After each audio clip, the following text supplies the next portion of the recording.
it's Texaco time with Fred Allen.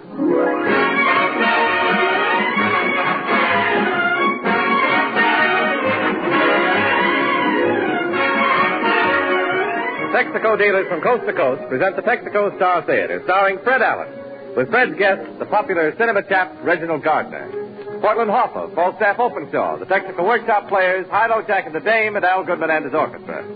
This is Jimmy Wallington, suggesting that you see your Texaco dealer soon and change to the correct Texaco lubricant for spring. Thin, worn winter lubricant can't protect your car in coming warmer weather. With the correct grade of insulated Haviland motor oil, the right Texaco gear lubricants, and Marfac chassis lubrication, your car can run better and last longer.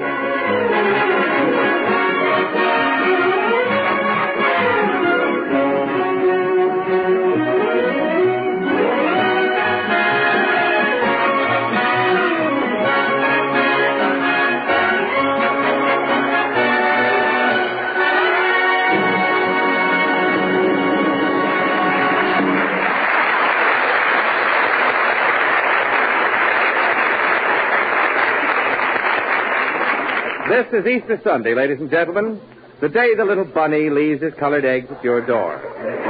Tonight we can't bring you the little bunny and the eggs, but we can bring you a man who will give you a few old jokes. He's Fred Allen.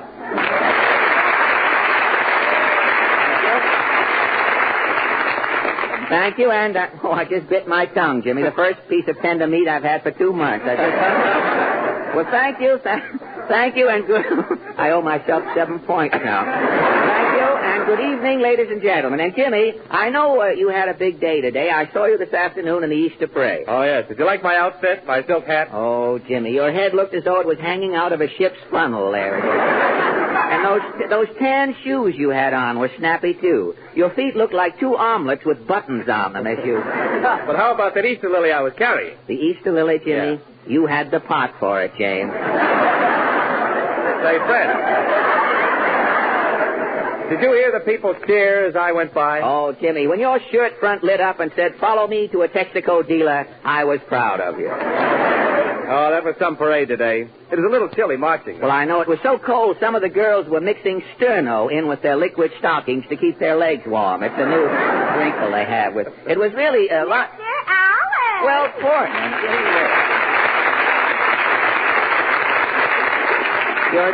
your left shoulder blade is in bloom, I see tonight.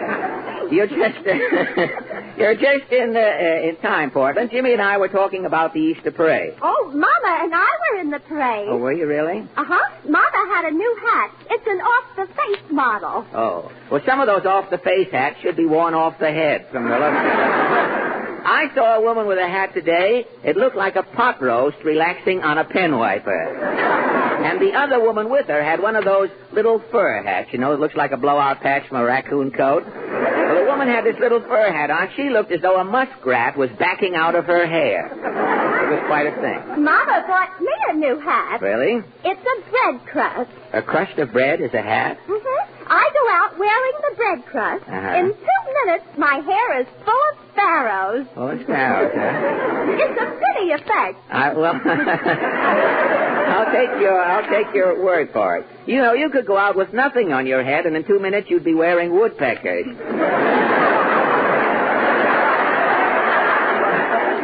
Well, this has been a great Easter, Portland. It certainly was a big egg week. A big week for eggs, wasn't it? Mr. Wilkie laid a big one in Wisconsin. I know. Yes, but Mr. Wilkie took his medicine like a man. That reminds me, Portland, I think I'll see how the Republicans are doing down in Allen's Alley. What is your question tonight? Well, this past week, the OPA launched a drive to curb eating places throughout the city that had increased their prices. And so our question is, have you eaten in any restaurant lately where the food price ceilings have been violated? Shall we go? Well, as Mrs. Cassidy said to Mr. Cassidy, let's hop along.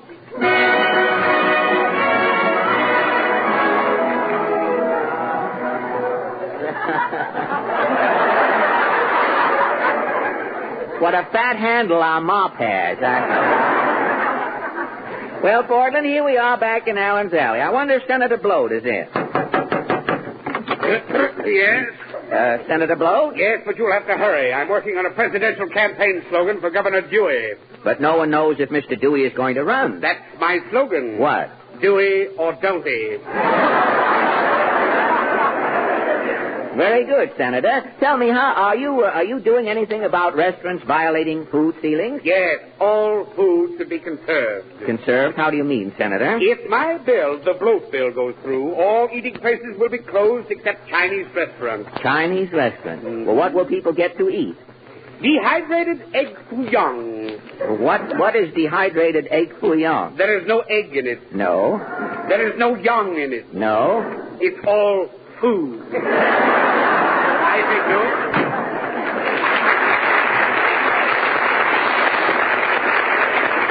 Well, I hope the Senator remembers you can fool some of the people some of the time, but you can't fool all of the people all of the time. Let's try next door. Well, what is it? I give up. I don't... Mrs. Prawn, have you been victimized in any restaurants? For 20 years, I've been having tea for nothing at the buttered-colored tea shopping. Tea for nothing? I bring my own tea bag. I order a pot of hot water. The hot water is free. Well, what was the violation? Yesterday, I went in with my tea bag. Yes? I ordered a pot of hot water. Yes? The waitress said hot water is 10 cents a pot. And? I refused to pay. Well, when you refused to pay the waitress 10 cents for hot water... She left me holding the bag.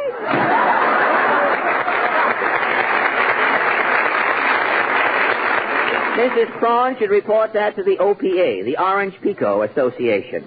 Well, what can happen next door here? No? Ah, Mr. Rappaport, tell me, have you had any trouble with these food violations? Violations, he said. Only today I'm a victim. Well, what happened, Mr. Rappaport? I am going into Shapiro Salami Shangri-La.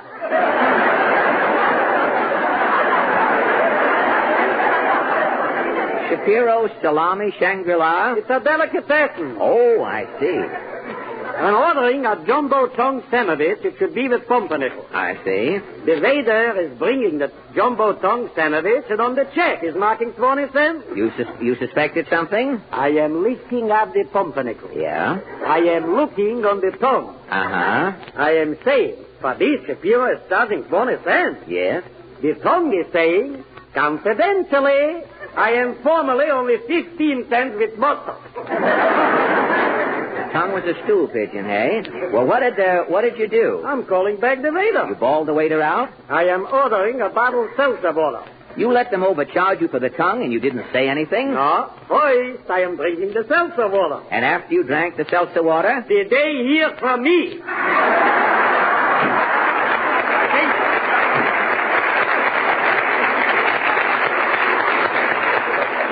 Well, that brings us to the little mock stucco cottage at the end of the alley. Rent the air with trumpets brassy, Falstaff come home again like lassies. Now, Falstaff, you're concealing something under your loincloth there. More poems? Ah, yes. Have you heard? My dentist is dead. I have no regrets. For my false teeth clicked like two castanets. No. Or, he's cursing his draft board out at Fort Dix. If they waited a week, he'd have been 26. No. Or, my mother's beard grows longer daily. She's had 2 offers from Barnum and Bailey. Now, wait a minute, Falstaff. You're turning this into a horror program. Why don't you pay attention here? Tonight we're discussing the OPA's campaign against restaurant violations. Precisely why I confront you. All right. What is your food violation poem called? The Meatball's Lament. The Meatball's Lament. How does it go? A little meatball on a plate ruefully started to meditate. The meatball sobbed, for my plight today, there's no one to blame but the OPA. Cooked weeks ago, I'm still not sold. My outside is lumpy, my inside is cold. The meatball continued, its voice was tense. On the menu, I'm listed at 60 cents. But the OPA says 30 cents is my ceiling. That's why I'm here with my gristle congealing. Doomed for the nonce on my plate to stay until my status is checked by the OPA. The OPA head, Mr. Chester Bowles, may think that meatballs have no soul, but I'll wager him odds of 10 to 7 When a meatball dies, it goes to Hamburg heaven.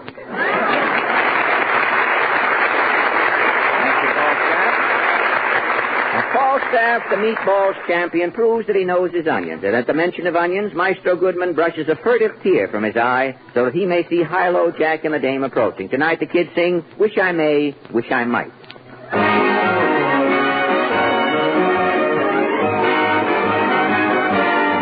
Wish I may, wish I might, get the wishes I'm wishing tonight. A young cadet, blonde or brunette, a Romeo and such a Juliet. Wish I might, wish I may, get the wishes I'm wishing today.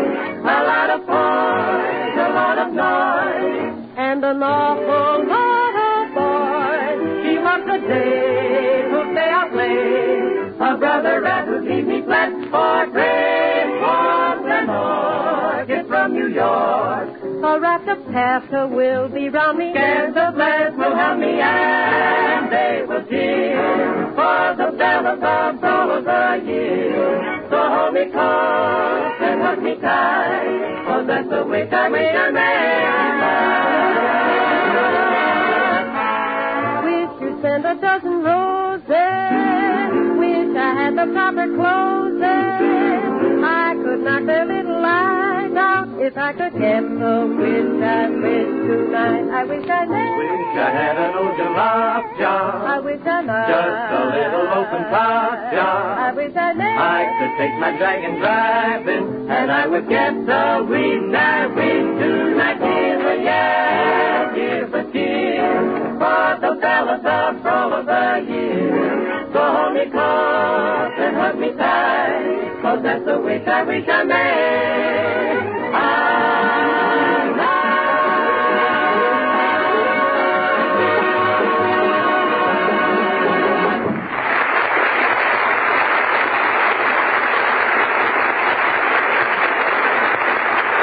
Thank you, High-Low Jack and the Dame. And now, Jimmy Wallington. Here you are, Fred, my song for tonight. Now, wait, Jimmy. Tonight we are not singing another one of your commercial songs. We're singing one of mine. You've written a song? Jimmy, you are looking at the author of Little Brown Car. Little Brown Car. Mhm. Who? How can that remind drivers that spring is here, warmer weather's coming, and Texaco dealers are ready to replace those old, worn winter lubricants with the correct Texaco products to prevent excessive warm weather wear? Just made it, didn't you? Well, look, Jimmy. Looks as though we may have to look around for a man with more wind on this program. Well, now, what you say is true, Jimmy, but in my song... Oh, nonsense. How can it say that cars are getting older and the right spring grade of Texaco's insulated Haviland motor oil is more important than ever? And that Marfac lubrication is a pepper-upper for the 40 vital points of the chassis? How can your song say, see your Texaco dealer first to make your car last? Well, I'll show you how my song can say it, Jimmy. Mr. Goodman, please. I have a car, it's painted brown, it's a pretty old car, but it's not run down. You should hear that motor sing. Texaco's got it set for spring. Texaco, you and me, little brown car, how I love thee. Heidi-ho, off we go, little brown car with Texaco.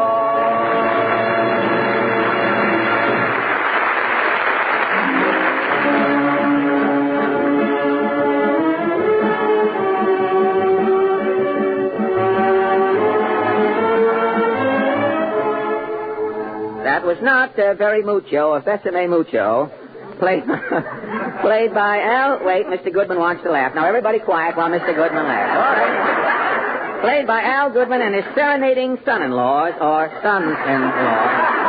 I don't... say, Portman, what are you reading there? Is Dick Tracy in trouble again? No, it's a program. Oh. Mama and I went to the racetrack opening. Oh, that's right, Jamaica. Jamaica track did open yesterday. Did your mother win any money? Well, Mama only made one bet.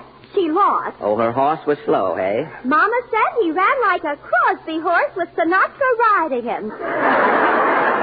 Well, that should be a new record and something, but Frankie would make a great jockey. You know, Sinatra only weighs about 80 pounds with his pivot too thin. Tell me, did the new racing taxes bother the crowd at the track? Oh, not the people, only the horses. The taxes bothered the horses? In the first race, when the winning horse came down the stretch, Yeah? on his back he had a jockey and 2 tax collectors. On the one horse. 3 men on a horse. I saw the play years ago. Well, I'll buzz along, Portland. I have to do some research on my Sherlock Holmes play. Are you an authority on Sherlock Holmes? An authority? Why, I got Dr. Watson to join the Needleworkers Union. If I can find an... Why don't you go over in the corner and enjoy it alone? I'll just... Look, if I can find an actor with an English accent, Portland, for my mystery, I'm all set. Well, can't you get Nigel Bruce? No, Willie, as we call Nigel in Hollywood, Willie is tied up out there. He's making a sequel to I Walked with a Zombie. It's called The Zombie Came Back Without Me. Isn't there another actor with an English accent you can get? Well, I read in a gossip column in Pravda that Reginald Gardiner was in town. I think I'll go over to Reggie's hotel. I'll see you later, Portland.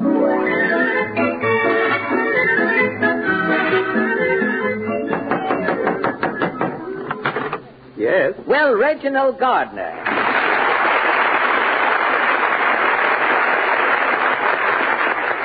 Reggie, what are you doing sitting on that hot water bag? Well, I've just finished a USO tour in the Arctic region, Fred. I can't get thawed out. Oh, really? And are those goose pimples on the end of your neck? Yes, this big goose pimple that's doing the talking is my head. Oh, I see. Well,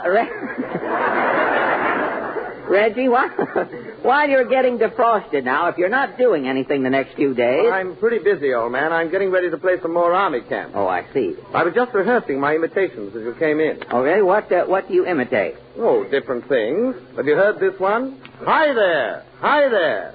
What is that? That's one end of a worm greeting his other end. Is that all there is to it? Yes, for reasons known only to itself, the other end of the worm never replies to the greeting. Oh, I see. It's blunt with the first end. Well, And now here's another one of my impersonations. Wiggle, wiggle, brrr. Wiggle, wiggle, brrr. Wiggle, wiggle, brrr. What is that? That is a snake crawling over an ice cream cone. Well, in your imitations, it seems, everything talks. Yes. Have you ever heard a little windshield wiper on a cheap car? The windshield wiper talks? Of course it does. It says, it isn't true, it isn't true, it isn't true, it isn't true. Well, that's swell. And then there's the windshield wiper on the big car or a truck. Well, what does that say? Beef tea, beef tea, beef tea. You know, I do imitations too, Reggie. Really? Oh, yes. Would you like to hear one? I'd love to hear one, Fred. Bob White, you all. Bob White, you all. Bob White, you all. It's a southern Bob White.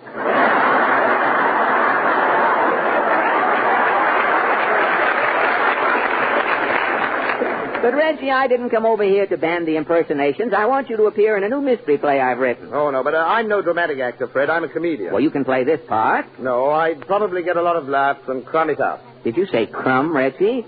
Where did you, an Oxford man, pick up a word like crumb? Lend-lease, old boy. Well, look, Reggie, if you'll do my play, we can make a picture out of it. I've just finished making a picture, Fred. Oh, a mystery? No, it's a comedy. It's the new Jack Benny picture. Well, if there's any comedy in a Benny picture, it's a mystery, Reggie.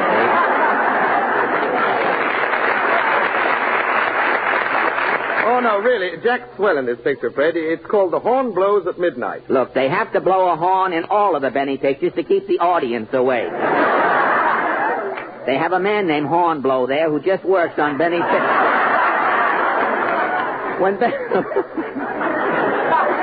When Benny's pictures play in New York, they even let civilians in for 28 cents. Look, Reggie, everyone knows you can do comedy. You should try a dramatic role. Now, you might be another Basil Rathbone. Fred, do you think the world is ready for another Basil Rathbone? I think some post-war plan about Rathbone should be brought up. You know, you can get your eyes pulled out a little and your hips lowered and be another Peter Lorre. Well, what's this play of yours about? It's a murder mystery solved by a man the world has never heard about until tonight. Sherlock Holmes' brother-in-law, Fetlock Bones.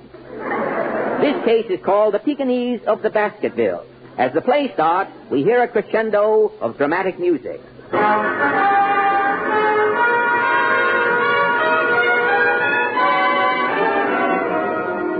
In the annals of crime detection, no figure looms larger than Sherlock Holmes' brother-in-law, Fetlock Bones.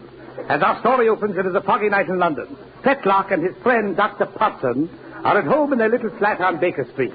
Dr. Potson is deep in the study of anatomy. An Esquire lies open in front of him. Fetlock Bones is pacing the floor, playing his violin.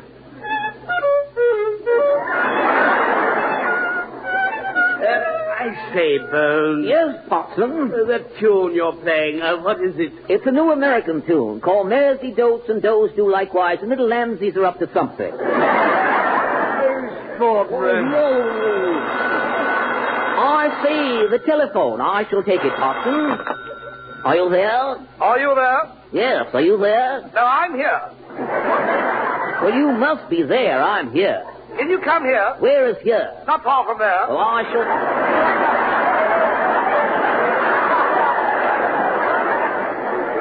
shall be there. Well, I shall be here. Righto. Righto. Cheerio. Cheerio. Potson, quick. Me Rayon Burberry, me Peter Cap, me Needle, me Spike Jones records. I'm off.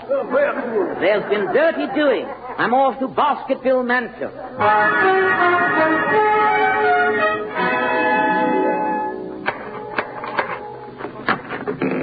Good evening, sir. Thank you. I am Fetlock Bones. And I am... I know. You are Mr. Baskerville's butler, Rancid.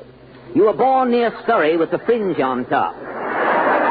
You have no shin in your right leg. Your father raises aspidistras, and you have a cousin Cecil who has a punctured eardrum. Amazing, Mr. Bones. How did you know? I'm on your draft board. What is the to-do here? Well, two of Mr. Baskerville's guests have disappeared. This house is cursed, Mr. Bones. Isn't there some legend about Baskerville Mansion? Yes, sir. Whenever the Pekingese is heard barking, someone dies. That's it, the Pekingese of the Baskerville. I don't like it, sir. The Pekingese has barked twice tonight. Where is your master, Barclay Baskerville? He's in the trophy room. I shall announce you. Announce him, Mr. Fetlock Bones. I'm Barclay Baskerville. Come in, Mr. Bones. Thank you. Thank you. Thank you. Thank you. Thank you. I say, what magnificent trophies you have here on the wall. That lion's head is a ripper, old boy. Yes, potted the beggar with my second shot. And the first shot? Potted my guide. This is the guide's head mounted on the other wall, with the cowlick and the dimple. Yes. Fortunately, he was smiling at the time. Brightens up the room, don't you think? Rather. Who does your taxidermy?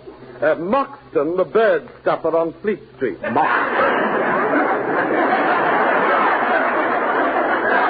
You can't miss Moxton. He has a weasel throttling a young rabbit in the window. Oh, I see. What are these trousers you have mounted over here? I fired at a panther. The panther got away, but he lost his pants. Lost his pants?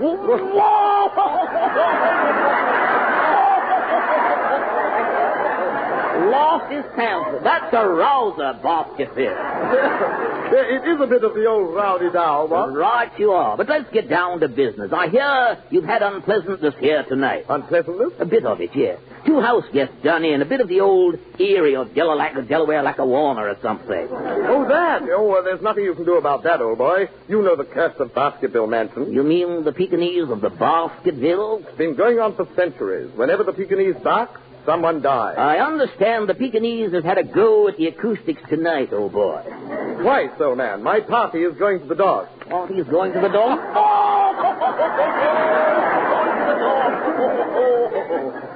Who are your guests, old fruit? We're holding a class reunion. What school? Oxford, Cambridge?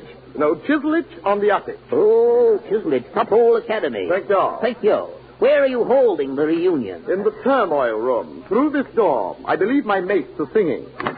Here's to thee, our alma mater, to our classmates, young and old. Here's to Chiswick on the Upper. Your traditions we hear at home. Wrong, wrong, wrong. We know what from which. Chisel, it. But definitely. Oh,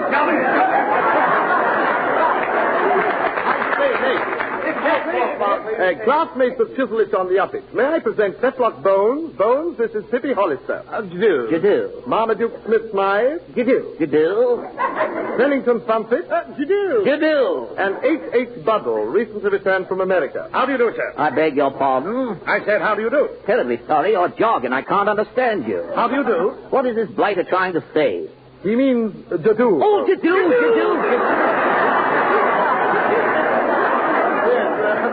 Bubble has been in America. Frightful how the colonies poof about with some mother tongue. Too true, old master. But what about those chaps who disappeared? It's filthy, Mr. Burns. We were playing bridge. The lights went out, the door barked, the shot rang out. The lights came on and they were gone. Constantly first, then Lettingwell. They both sat in the same chair. Show me exactly what happened. Righto. Let's play another hand of bridge, mates. Will you sit in, Bones? Thank you. Thank you. Thank you. Marmaduke, will you sit in that vacant chair? Right, sir. We're ready, Baskerville. Let me see. I bid 1 half. 2 spades. I knock with 3. I'm Schneider. I say the lights are off.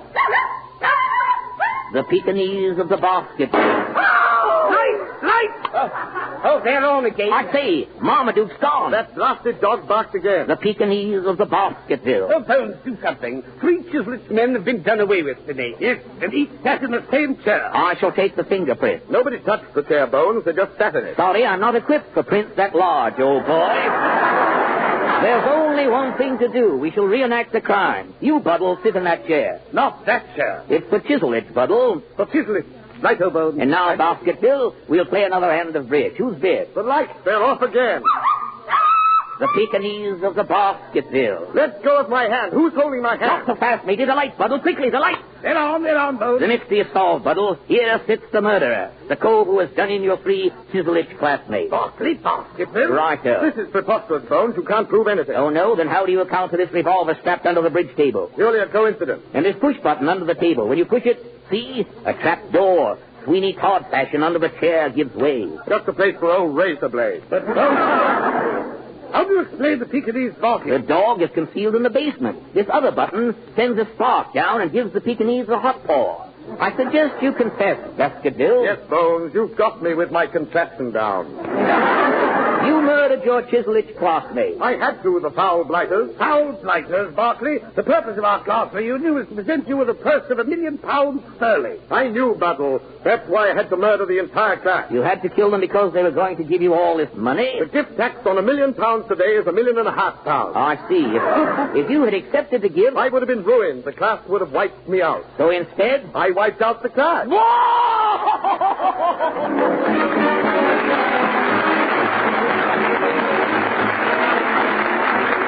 This is Fred Allen speaking for Texaco dealers from coast to coast, reminding you that gasoline powers the attack, and don't waste a drop. Thank you, and good night. Thank you. This is CBS, Columbia Broadcasting System.